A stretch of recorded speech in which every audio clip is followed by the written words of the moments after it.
میرے عزیز ساتھیو، السلام علیکم ورحمۃ اللہ وبرکاتہ۔ بسم اللہ الرحمن الرحیم۔ اللہ کے رسول صلی اللہ علیہ وآلہ وسلم نے حقوق العباد کے متعلق کیا ارشاد فرمایا ہے اور ہماری زندگیوں میں عمل کس درجے تک ہے؟ اسلام ایک مکمل ضابطۂ حیات ہے۔ چند عبادتوں پر مشتمل دین اسلام کو سمجھنا یہ اسلام کے ساتھ زیادتی ہے۔ زندگی کے ہر شعبے میں اسلام ہماری رہنمائی کرتا ہے۔ حقوق اللہ کی ادائیگی کی تلقین اور عدم ادائیگی پر شریعت اسلامیہ کی طرف سے جو تجدید اور سختی اور آخرت میں سزاؤں اور جہنم کی آگ کا جو وعدہ ہے وہ بھی ہمارے پیش نظر رہے، لیکن اس کے ساتھ ساتھ یہ بات بھی ہماری نظر میں رہنی چاہیے کہ اسلام نے حقوق اللہ کے ساتھ ساتھ حقوق العباد کے بارے میں ہمیں سخت تلقین کی ہے، اور بندوں کے حق ادا کرنے کی شریعت اسلامیہ نے سخت تاکید فرمائی ہے۔ مدینہ شریف میں ایک خاتون کے بارے میں حضور صلی اللہ علیہ وآلہ وسلم کو عرض کی گئی کہ وہ کثرت کے ساتھ نمازیں پڑھتی ہے، روزے رکھتی ہے، اور اس عورت کے تمام نیک اعمال کا تذکرہ حضور صلی اللہ علیہ وآلہ وسلم کی بارگاہ میں کیا گیا تو آقا کریم صلی اللہ علیہ وآلہ وسلم نے اس عورت کے بارے میں کوئی رائے دینے سے قبل ارشاد فرمایا کہ اس کے ہمسایوں کے ساتھ سلوک کیسا ہے؟ عرض کی، حضور ہمسایوں کے ساتھ اس کا سلوک اچھا نہیں ہے۔ تو نبی کریم صلی اللہ علیہ وآلہ وسلم نے فرمایا وہ عورت جہنمی ہے۔ اسی طرح ایک اور عورت کا حضور صلی اللہ علیہ وآلہ وسلم سے تذکرہ کیا گیا جس کی نمازیں معمول کی تھی، صدقہ خیرات اور زکوٰۃ بہت کم دیا کرتی تھی، لیکن ہمسایوں کے ساتھ اس کے حسن سلوک کی داستان حضور صلی اللہ علیہ وآلہ وسلم سے بیان فرمائی تو اللہ کے محبوب صلی اللہ علیہ وآلہ وسلم نے ارشاد فرمایا کہ وہ عورت جنتی ہے۔ بعض مرتبہ ایسا ہوتا ہے کہ اگر کسی شخص کے سجدوں کی کہانی سن لیں تو ہم بس وہی رک جاتے ہیں، اس کے دیگر زندگی کے معاملات کے بارے میں غور و فکر نہیں کرتے۔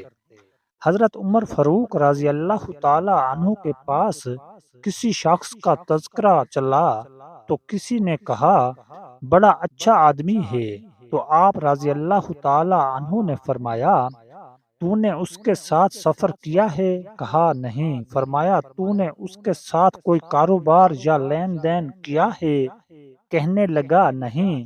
کیا تو حضرت عمر فاروق رضی اللہ تعالی عنہ نے فرمایا پھر اپنی رائے کو محفوظ رکھو، جب تک تم کسی کے ساتھ سفر نہیں کر لیتے، کوئی کاروبار نہیں کر لیتے، اس وقت تک کسی کے بارے میں کوئی رائے قائم نہ کرو۔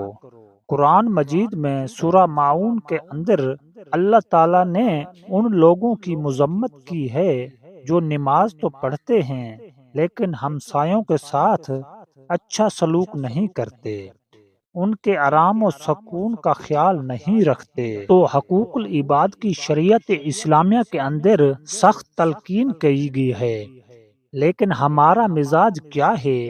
اگر ایک شخص شراب پیتا ہے ہم سارے اس شخص سے نفرت کرتے ہیں کہ یہ شرابی ہے، یہ درست ہے کہ شراب پینا اچھا عمل نہیں ہے، شراب حرام ہے، اسلام نے شراب پینے سے منع فرمایا ہے، لیکن اگر کوئی شخص غیبت کرتا ہے تو اس شخص کے بارے میں ہمارے دل میں کوئی ایسے جذبات پیدا نہیں ہوتے، جبکہ غیبت بھی اسی طرح برا جرم ہے جس طرح شراب پینا کبیرہ گناہ ہے، بلکہ اسی طرح غیبت کرنا بھی کبیرہ گناہ ہے۔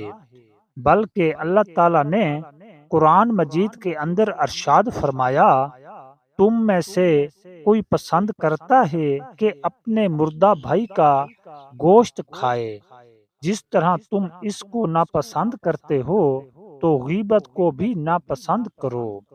تو غیبت انتہائی برا عمل ہے، لیکن ہمارے معاشرے کے اندر اس عمل کی بہتات ہے، اور اس معاشرتی جرم کو ہم جرم ہی نہیں سمجھتے، اور بدقسمتی سے اس دور میں ہماری کوئی مجلس بھی غیبت سے خالی نہیں ہے۔ غیبت تو ہم لوگ ایسے کرتے ہیں جیسے کہ یہ کوئی گناہ کا کام ہی نہیں ہے۔ تو میرے عزیز ساتھیوں، دین اسلام ہماری خواہشات کے تابع نہیں ہے، ہم دین اسلام کے تابع ہیں۔ ہمیں اسلام کے احکامات کے مطابق زندگی گزارنے کا حکم دیا گیا ہے۔ یہ کوئی موم کی ناک نہیں ہے کہ جس طرح چاہیں ہم کوئی رائے قائم کر لیں۔ اسلام نے ہمیں حقوق اللہ کی تلقین بھی کی ہے، اور حقوق العباد کی تلقین بھی کی ہے، اور اس کے ساتھ ساتھ باقی تمام حقوق کے ادائیگی کی تلقین بھی کی ہے۔ صحابہ اکرام رضوان اللہ علیہ اجمعین سے ایک دن حضور صلی اللہ علیہ وآلہ وسلم نے پوچھا، مفلس شخص کون ہے؟ عرض کی، حضور جس کے پاس درہم و دینار نہ ہو، یعنی مال و دولت نہ ہو۔ فرمایا، نہیں، مفلس شخص وہ ہے جو کل قیامت کے دن اچھے اعمال کے ساتھ آئے گا، نمازوں کے ساتھ، روزوں کے ساتھ آئے گا، لیکن اگر کسی کا حق غصب کیا ہوگا، کسی سے ظلم کیا ہوگا، تو اس کے بدلے میں کوئی اس کی نمازیں لے جائے گا، کوئی روزے لے جائے گا، تو وہ کنگال اور مفلس رہ جائے گا۔ علماء لکھتے ہیں کہ 2 پیسے اگر کسی کا قرض دینا ہو تو قیامت کے دن ان 2 پیسوں کے عوض اس شخص سے 700 نمازیں باجماعت لی جائیں گی، چونکہ اس دن پیسے تو ہوں گے نہیں، عمل پونجی ہوگی۔ تو مفلس وہ شخص ہوگا جس کے اعمال تو بہت زیادہ ہوں گے، لیکن اس نے کسی کے ساتھ ظلم کیا ہوگا، کسی کے ساتھ زیادتی کی ہوگی، کسی کا حق غصب کیا ہوگا، کسی کی امانت میں خیانت کی ہوگی۔ اس شخص کی ساری نمازیں، سارے روزے اس معاملے میں چلے جائیں گے، اور وہ شخص حشر کے میدان میں مفلس اور کنگال ہوگا، اسی کے پلے پھر کچھ بھی نہیں بچے گا۔ تو حقوق العباد کی ادائیگی از حد ضروری ہے، جس کی تلقین اللہ تعالیٰ نے قرآن پاک میں بھی فرمائی ہے، اور حضور صلی اللہ علیہ وآلہ وسلم نے بھی فرمائی ہے، لیکن ہم لوگ اپنے ہمسائے کا خیال نہیں رکھتے، ان کے ساتھ برا برتاؤ کرتے ہیں، ان کی رات کی نیند میں خلل پیدا کرتے ہیں، اور بھی بہت سے ایسے معاملات ہیں جن کا ہم خیال نہیں رکھتے۔ ہمسایوں کے ساتھ ایسا کرنا ٹھیک نہیں ہے، ان کے بھی کچھ حقوق ہیں جن پر عمل کرنا ہمارے اوپر لازم ہے، جس کا سبق ہمیں ہمارے دین اسلام نے دیا ہے۔